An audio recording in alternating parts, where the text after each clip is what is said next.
Welcome to another episode of Jets Class. So excited to have you here because we have so much that we have to get to. The Jets beat the Texans last week, which means their playoff hopes are technically still alive. How likely or probable is it that they get there? We are breaking that down. Also, last week we talked about the all-time Jets team since I started covering the team on the offensive side of the ball. We're going to go over who made it on the defensive side. Brookie the Baby Bookie is also back to give us some of her Jets predictions, but it's all going to start right here, right now with the takeoff and Zack Wilson.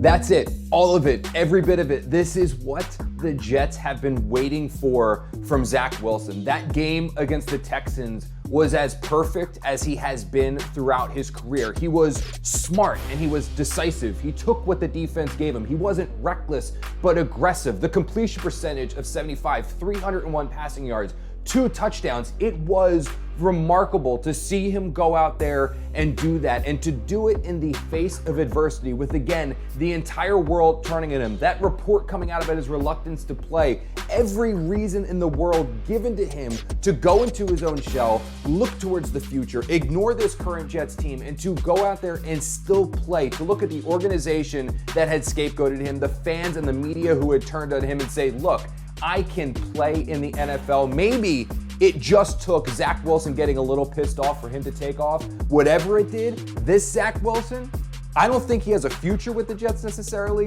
but I can't wait to see what he does these final few games. Playoffs? Don't talk about it. Playoffs?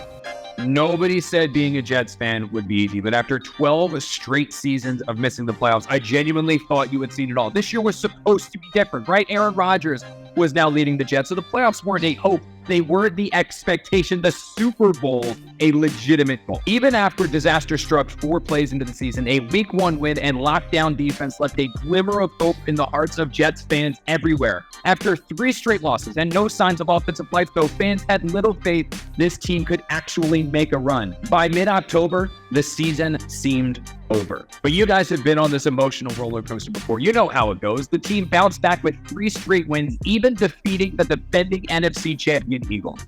Just when I thought I was out, they pulled me back in. Renewed hope surged as Aaron Rodgers' miraculous recovery continued, eyeing a return for the season's climax. The playoffs, believe it or not, against all odds, were still within reach. But as a Jet fan, you also know how this goes. You learn that nothing good lasts long. They spiraled. The Jets lost 5 straight. They benched Zack Wilson, trying to spark something with Tim Boyle, then Trevor Siemian, but nothing ignited this offense. By week 14, the Jets had less than a 1% chance of making the playoffs. Write the season off, right? Look towards a top pick in next year's draft. That's how this has to go. No.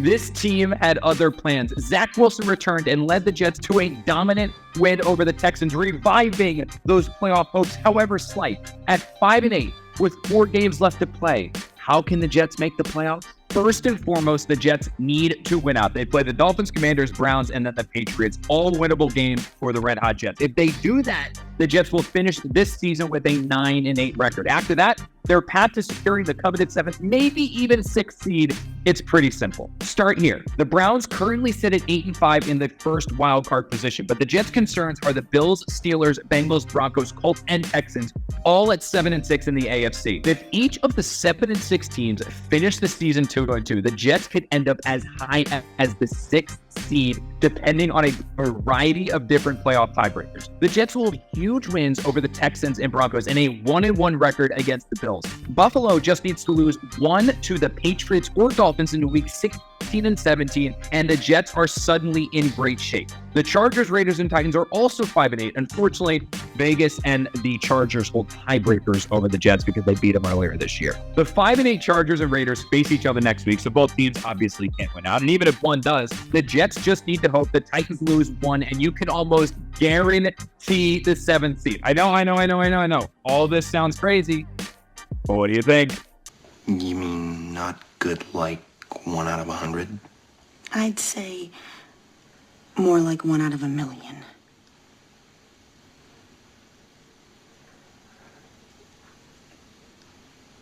So you're telling me there's a chance?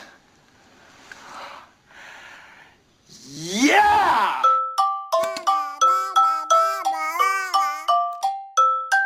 It is time now for my favorite segment on this show. It is Brookie the Baby Bookie, and it is presented by Monmouth University. Explore further at monmouth.edu/amplified. It is real simple. We've got some picks, the spread, the over-under, and some other secret ones that we're gonna ask Brooke to predict the future. Admittedly, she hasn't been too good to start this year, but she is a couple weeks older, a month older even, so maybe she's learned a thing or two. So let's get right to it. All right, Brooke. First one, Jets versus the Dolphins. The line is 8.5. So if you pick the Jets, they have to win or lose by less than 8.5. Please make your selection.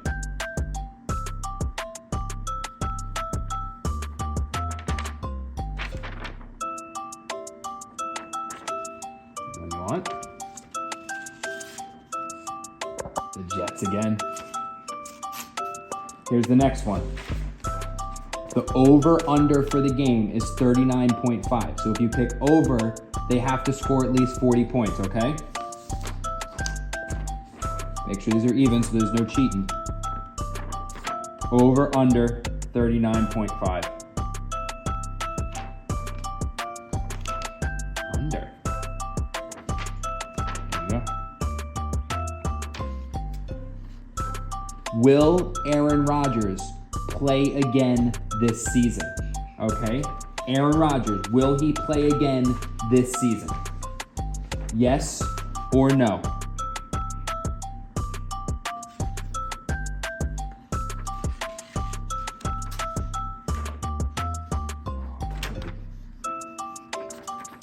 Yes? Good job. Here you go. There you go. Will the New York Jets make the playoffs this year? Will they make the playoffs, okay? Yes or no? Will the Jets make the playoffs? Oh. Oh, okay. Committed on that one. How'd it look? It's time for part 2 of my all-time Jets team since 2014. Okay, so defensively, this is a little bit harder because the Jets now run a 43, but for so many years with Todd Bowles and Rex Ryan, they were a 34. So the defensive line is a little finicky. The guys I'm going to go with, though, defensive end, Mo Wilkerson, defensive end, Leonard Williams, defensive tackle, Sheldon Richardson, defensive tackle, Quinnen Williams. Now, again, I know there isn't a true defensive end there in a 43 front. Unfortunately, there really aren't that many true to 43 defensive ends to pick from because Robert Sala's only run it a couple of years. But I think those 4 guys, that's a dominant grouping of big men up front. So at linebacker, this one might cause a little bit of controversy, but I didn't really get good David Harris. I mean, he was at the tail end of his career, had lost more than a step when I covered him. So my 3 linebackers I'm going with in the middle, CJ Mosley, outside Demario Davis, who was so dominant when he returned to the Jets after being traded to the Browns. And then the other one, Quincy Williams, who is still on pace for an all-pro year this year. Now I know, prime David Harris, better than prime CJ Mosley, but I never saw prime David Harris, so we're going with CJ Mosley in the middle.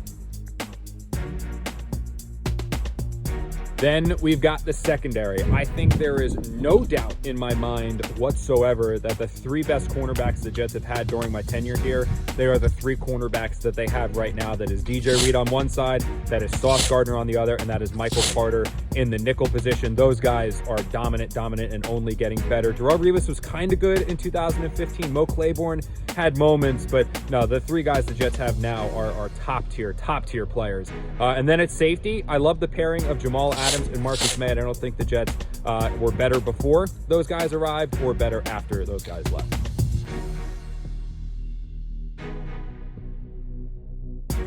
So there you go. That is my all-Jets team since 2014, the all-Jets team since Connor Hughes started covering them. If you guys agree or disagree, let us know in that YouTube comment section down there or on Twitter or wherever you're watching Jets Class.